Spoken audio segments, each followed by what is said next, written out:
আমরা আজকে rapid action battalion 7 নির্বাহী ম্যাজিস্ট্রেট সহকারে ভোক্তা অধিকার, কৃষি বিপণন কর্মকর্তা এবং বিএসটিআই সহকারে যৌথ একটি মোবাইল কোর্ট পরিচালনা করছি। এখানে আমাদের মূল উদ্দেশ্য এই রমজান উপলক্ষে কিছু অসাধু ব্যবসায়ী ভেজাল এবং নকল খাদ্যপণ্য তৈরি করছেন, যার গুণগত মান নেই, বিএসটিআই অনুমোদন নেই এবং যে খাদ্যগুলো মানুষের শরীরের স্বাস্থ্যের জন্য অত্যন্ত ক্ষতিকারক। তো এই ধরনের তথ্যের উপর ভিত্তি করে আমরা আজকে বাকুলিয়ার এই শান্তি সওদাগর গলি এলাকায় অভিযান পরিচালনা করি।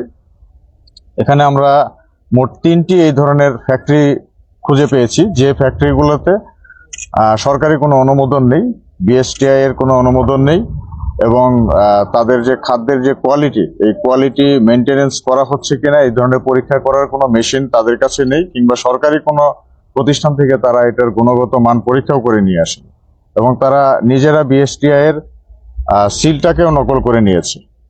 তো এই ধরনের কার্যক্রম করে প্রথমত তারা সরকারের ট্যাক্স ফাঁকি দিচ্ছে এবং ভেজাল খাদ্য উৎপন্ন করে তারা এই খাদ্যগুলোকে বাজারে বিপণন করছে এবং যে কারণে মানুষের শরীরের ক্ষতি হচ্ছে। তো আমাদের মূল উদ্দেশ্য ছিল এই ধরনের অসাধু ব্যবসায়ীদেরকে খুঁজে বের করা এবং তাদের শাস্তির আওতায় আনা। তো এই বিষয়ে শাস্তির বিষয়টা আমাদের নির্বাহী ম্যাজিস্ট্রেট মহোদয় তিনি এটা ঘোষণা করবেন। আর এমনিতে আপনাদের পক্ষ থেকে রমজানে এই ধরনের অসাধু যারা ব্যবসায়ী রয়েছে তাদের প্রতি কি বার্তা? রমজানে আপনারা জানেন যে সারা দেশেই র্যাপিড অ্যাকশন ব্যাটালিয়ন নির্বাহী ম্যাজিস্ট্রেট সহকারে ভোক্তা অধিকার, বিএসটিআই এবং কৃষি বিপণন যৌথ টিমগুলো একসাথে কাজ করছে দেশের বিভিন্ন জায়গায়।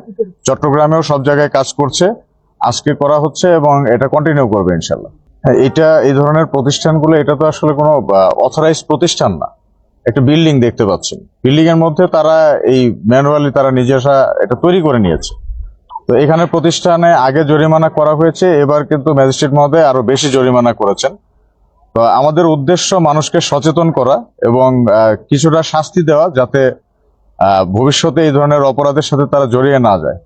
দৈনিক আজকের বাংলা .net